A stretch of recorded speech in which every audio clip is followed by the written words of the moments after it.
Hello प्यारे बच्चों, राधे राधे, जय श्री राम। मैं महेश शर्मा आज आपके सामने फिर से उपस्थित हूँ। आज मैं आप लोगों के लिए लाया हूँ क्लास 10th के चैप्टर नंबर 11 यानी कि व्रतों से संबंधित क्षेत्रफल। इसमें किसी भी प्रकार की किसी भी छात्र को कोई भी समस्या हो तो वह कमेंट बॉक्स में लिखे। आज हम आपको इस वीडियो में व्रतों से संबंधित क्षेत्रफलों के फॉर्मूले, इस चैप्टर के फॉर्मूले तथा इसका बेसिक बताएंगे। ठीक है, इसमें किसी भी प्रकार की किसी भी बच्चे को कोई भी परेशानी हो तो वह निसंकोच कमेंट बॉक्स में लिखे, हम उसकी समस्या का निवारण करेंगे। तो सबसे पहले व्रतों के संबंधित क्षेत्रफल में पहुंचने से पहले हम आपको व्रत के बारे में समझा दें कि व्रत होता क्या है या ये कैसे बनता है। ये बनता है तो कैसे बनता है, कितने बिंदुओं से बनता है। तो देखिए, व्रत यानी कि व्रत कम से कम क्या होता है, हमारे 3 बिंदुओं का बिंदुपथ होता है, कम से कम 3 बिंदु। ठीक है, व्रत बनाने के लिए कितने बिंदु चाहिए हमें? 3 बिंदु चाहिए। कौन कौन से? देखिए कैसे, एक वो भी संरेख ना हो, यानी कि एक रेखा में ना हो, कैसे भी 3 बिंदु हमारे मान लीजिए, एक बिंदु ये है, दूसरा ये है, तीसरा ये है। ठीक है, 3 बिंदु है तो 3 बिंदुओं से मान लीजिए इससे इस तरह से डॉटेड कर दिया, इसको भी हमने इस तरह से मिला दिया।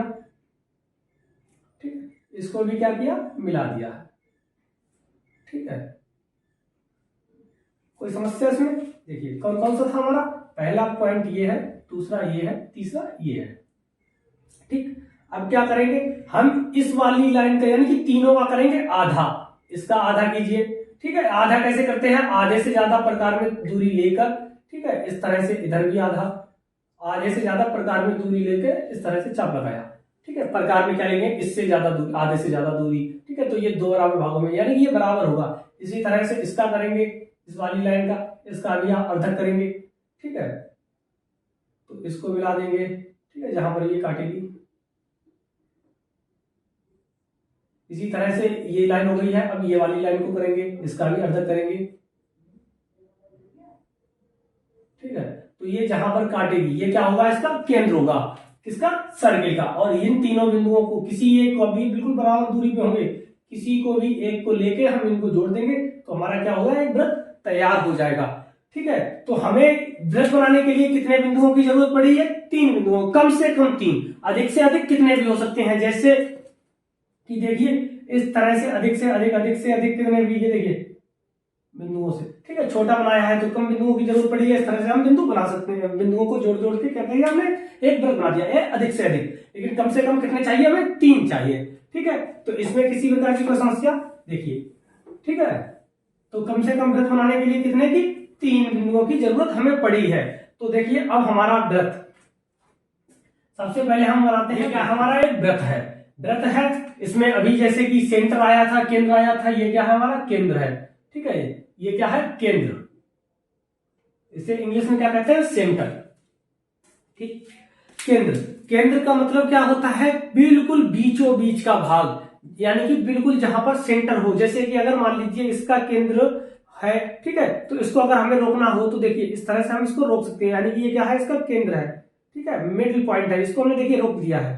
ठीक है, यानी कि केंद्र से, केंद्र बिल्कुल बीचों बीच में होता है, तो इसी का बीचों बीच का भाग को अगर हम रोकना चाहें तो रोक सकते हैं। ठीक है, ठीक है, केंद्र को। इसी तरह से ये क्या हो गया? इसका केंद्र।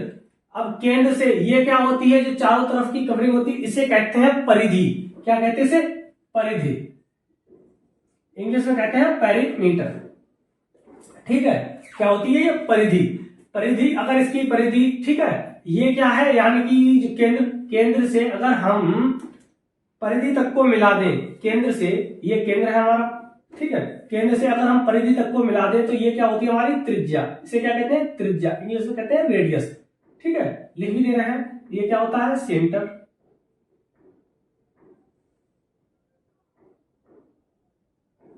ठीक है, ये क्या है? हमारा रेडियस। ये क्या है? हमारी परिधि, सर्कमफेरेंस। सर्कमफेरेंस। ठीक, इसे क्या कहते हैं? सर्कमफेरेंस। इसमें किसी प्रकार की कोई समस्या? यानी कि देखो, केंद्र से परिधि तक की दूरी को त्रिज्या कहते हैं। ठीक है, और ये क्या है? हमारा सर्कमफेरेंस, परिधि है, ये केंद्र है। अब देखिए जितनी त्रिज्या ये है इतनी ही त्रिज्याएं की कितनी, यानी कि जितनी ये त्रिज्या दूरी है जिसकी लंबाई है इतनी की ही हम कितनी भी खींच सकते हैं। कितनी खींच सकते हैं त्रिज्या? इनफाइनाइट, यानी कि अनंत। तो इसी तरह से हम ये वाली एक और इसके पीछे ले रहे हैं, ठीक है, बिल्कुल सीध में एक ही लाइन पे। तो ये भी क्या हो गया हमारी एक त्रिज्या, ये भी क्या है एक त्रिज्या, एक त्रिज्या ये है, एक त्रिज्या ये है, ये भी हमारी त्रिज्या ही है, बराबर दूरी होगी। तो यानी कि अगर मान लीजिए ये जो त्रिज्या है ये भी त्रिज्या है, दोनों को एक सीधी रेखा में रख दिया जाए तो इसी को कहते हैं व्यास। क्या कहते हैं इसे? व्यास। ठीक है, इसे क्या कहेंगे हम? व्यास। इंग्लिश में कहते हैं डायमीटर। ये क्या होती है? सबसे बड़ी जीवा होती है। अब जीवा क्या होती है? यानी कि ये क्या हो गया, दो को मिला दिया है तो सबसे बड़ा व्यास। अब जीवा क्या होती है? परिधि से परिधि को जोड़ दीजिए, कोई भी परिधि हो, यानी कि ये परिधि यहां से इसको जोड़ दिया तो ये क्या होगी हमारी एक जीवा। ठीक है, परिधि से परिधि को क्या जोड़ती है? जीवा। देखिए इससे हम क्या, देखिए व्यास भी हमारा हो गया है, त्रिज्या भी हो गई है, ठीक है, जीवा भी हो गई है, परिधि भी हो गई, केंद्र भी हो गया है। ठीक, आगे देखिए, अब परिधि यानी कि परिधि की जो परिधि है, परिधि से परिधि को जोड़ने वाली क्या होगी? जीवा। तो जीवाएं हम इसमें कितनी खींच सकते हैं? इनफाइनाइट, यानी कि जरूरी नहीं है ये एक है, यहां से यहां तक, यहां से यहां तक, यहां से यहां तक, कोई भी जरूरी नहीं, ऐसी ही कैसी भी, ठीक है, चाहे हॉरिजेंटल हो चाहे वर्टिकल हो, किसी भी लाइन की किसी भी शेप में हो सकती है वो, तो वो क्या है हमारी व्यास है। ठीक है, वो सॉरी जीवा, जीवा को इंग्लिश में क्या कहते हैं? कॉर्ड। ठीक है, टाइम इसे व्यास को क्या कहते हैं? डायमीटर कहते हैं, रेडियस को यानी कि त्रिज्या को रेडियस कहते हैं, केंद्र को सेंटर कहते हैं और परिधि को सरकमफेरेंस कहते हैं। ठीक, आगे देखिए, इसमें किसी प्रकार की समस्या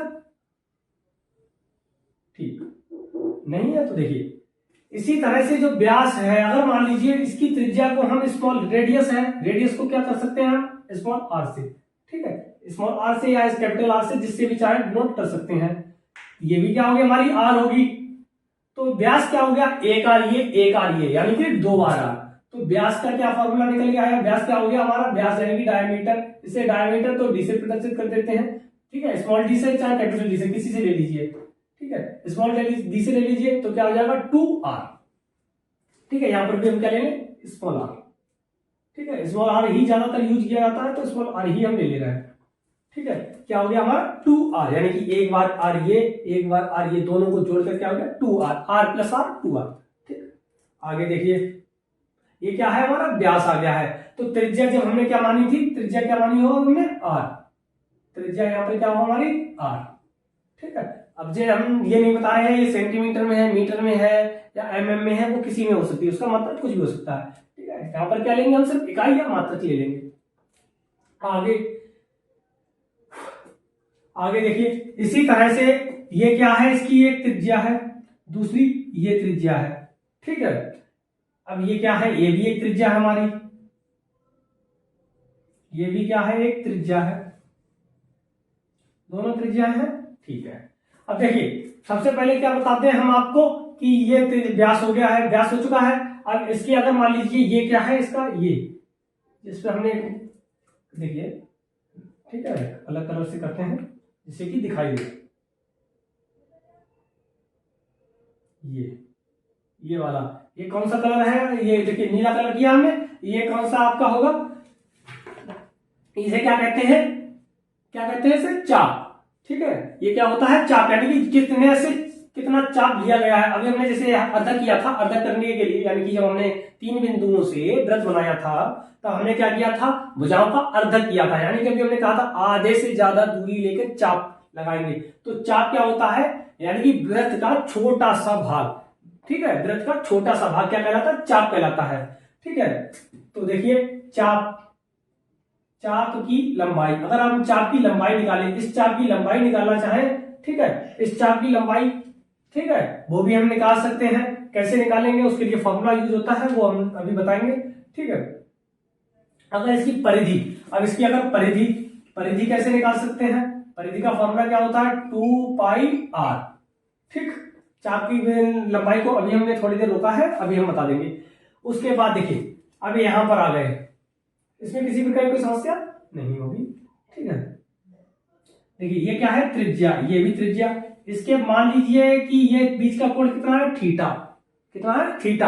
आपको ये भी सबको पता है कि एक जो वृत्त होता है वो कितने का चक्कर लगाता है, यानी कि कोई भी एक रेवोल्यूशन होता है, एक चक्कर होता है, वो कितने का होता है 360 का। इसमें से सिर्फ हमने इनके बीच का क्या मान लिया थीटा, थीटा मान लिया है। अगर इसके बीच का ये पूछा जाए, यानी कि अब चाप की लंबाई पूछी जाए, ये भी तो क्या हमारा एक चाप है, अगर चाप की लंबाई पूछी जाएगी तो क्या होगा थीटा बटे 360, यानी कि ये जो कोण है वो ऊपर रखा जाएगा बटे 360, यानी कि एक रिवोल्यूशन जितना भी एक चक्कर होता है उसको नीचे रखा गया है, गुणे 2 पाई आर, यानी कि वृत्त की जो परिधि होती है 2 पाई आर, उससे क्या करते हैं मल्टीप्लाई, ये क्या हो जाएगा हमारी चाप की लंबाई निकल आएगी।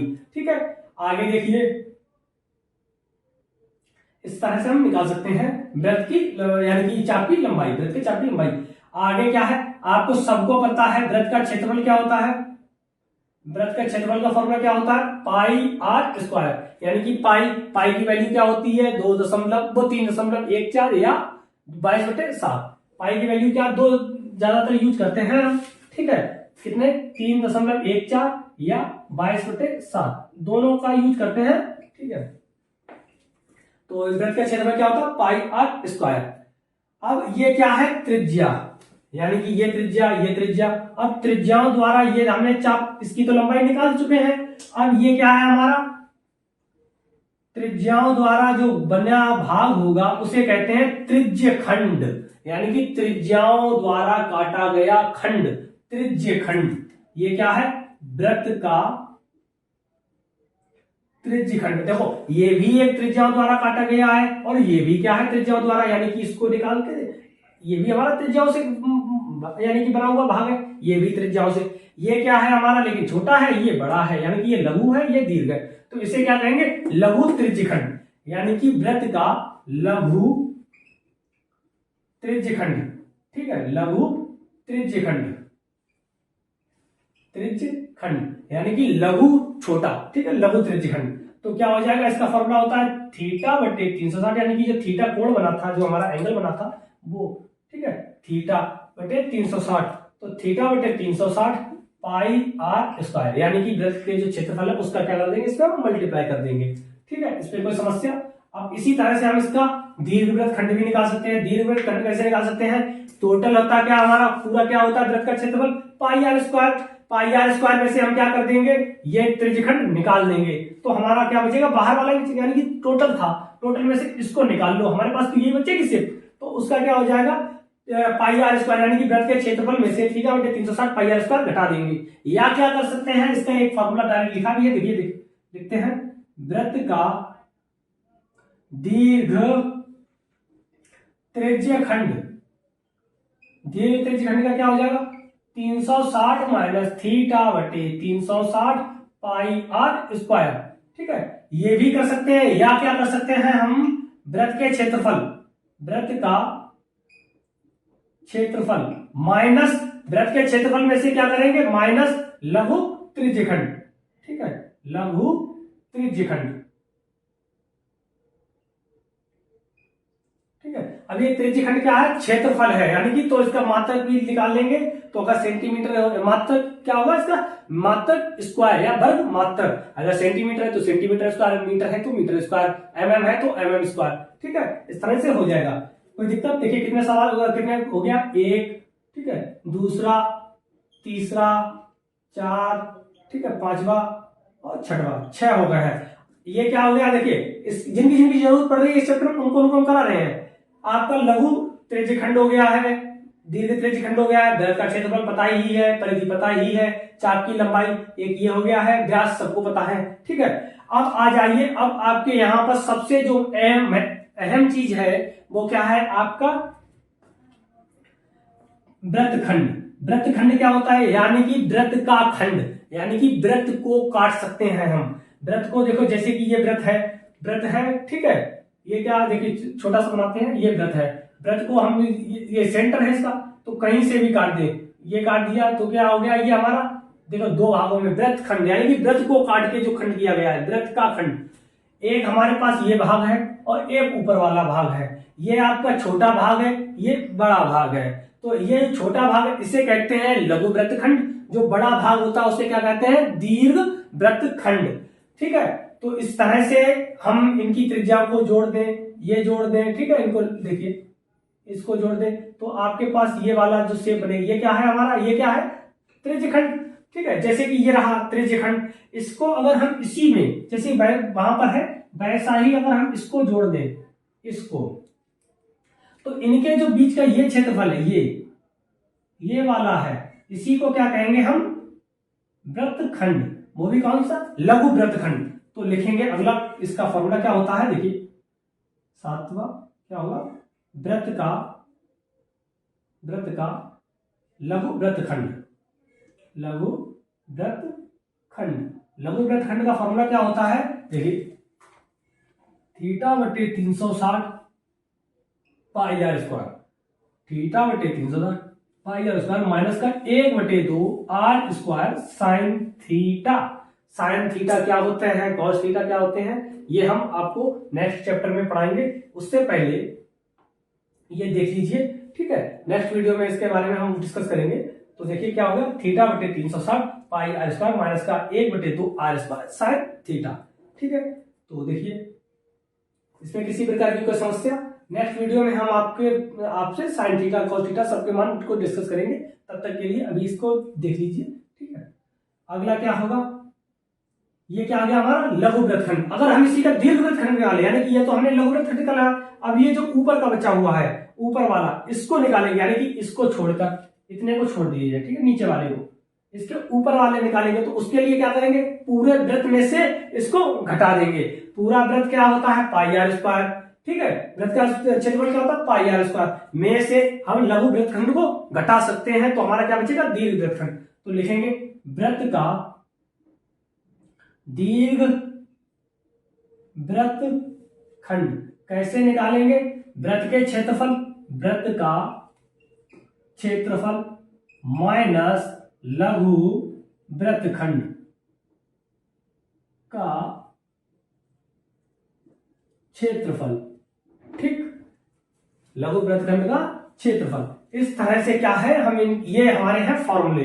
ठीक है, 8 फॉर्मूले हमने लिखे हैं। वैसे तो कितने हैं, देखिए एक ये है, 2 ये तो आपको आता है, ये 1 2 और 3। इन 3 का ही सबसे ज्यादा अहम रोल है, यानी कि देखिए 3 ही है, एक और दूसरा और तीसरा। ठीक है, बाकी तो सब फरेब है, ऐसा ही है। इनको हम निकाल सकते हैं कैसे, देखिए ये वाला वृत्त के त्रिज्यखंड का फॉर्मूला जब आपको पता होगा, दीर्घ त्रिज्यखंड पूछा जाएगा तो क्या करेंगे, पाई आर स्क्वायर, यानी कि वृत्त के क्षेत्रफल में से ये लघु त्रिज्यखंड निकाल देंगे, हमारे पास दीर्घ त्रिज्यखंड बचेगा। इसी तरह से लघु वृत्तखंड का निकाल दिया है, θ/360 पाई आर स्क्वायर माइनस का 1/2 आर स्क्वायर साइन थीटा। इसी तरह से दीर्घ वृत्तखंड का निकालेंगे तो क्या करेंगे, वृत्त के क्षेत्रफल, वृत्त का क्षेत्रफल क्या होता है, pi r square. Pi r square में से क्या करेंगे, पाई आर स्क्वायर में से हम लघु त्रिज्यखंड घटा देंगे। लघु त्रिज्यखंड का फॉर्मूला क्या होता है, θ/360 पाई आर स्क्वायर माइनस का 1/2 आर स्क्वायर साइन थीटा। इसको क्या करेंगे, हम माइनस कर देंगे, हमारा आंसर आ जाएगा। इस वीडियो में किसी भी प्रकार की कोई समस्या हो तो देखिए, ठीक है, स्क्रीनशॉट ले लीजिए इसका, बहुत ही अच्छे हैं, इनको याद कर लीजिए। इससे आपके क्या होंगे, आगे आने वाले क्वेश्चंस बहुत ही आसानी से हो जाएंगे। ठीक है, और इसको ध्यान रखना आप लोग, फिर से एक बार हम रिवाइज करा दें, बताइए। ठीक है, तो देखिए फिर से करा दे रहे हैं, बताइए क्या, देखिए करा ही दे रहे हैं। ये क्या है, वृत्त के द्वारा काटा गया खंड वृत्तखंड। वृत्तखंड का फॉर्मूला ये रहा, त्रिज्याओं द्वारा घिरा हुआ, त्रिज्याओं द्वारा देखिए ये भी है इसमें ऐड, वृत्तखंड भी। ठीक है, त्रिज्याओं द्वारा क्या होगा, त्रिज्यखंड, उसमें ये सब ऐड है, ये क्या होता है, त्रिज्यखंड होता है। ठीक है, चाप की लंबाई ये है हमारा चाप, जितना कटा हुआ है चाप ये है हमारा। ठीक है, ये चाप है, तो इस तरह से चाप की हो गई, चाप निकाल सकते हैं, चाप की लंबाई। ठीक है, देखिए ये रहे आपके फॉर्मूले, लिख लीजिए। ठीक है, ठीक है, तब तक के लिए राधे राधे, जय श्री राम।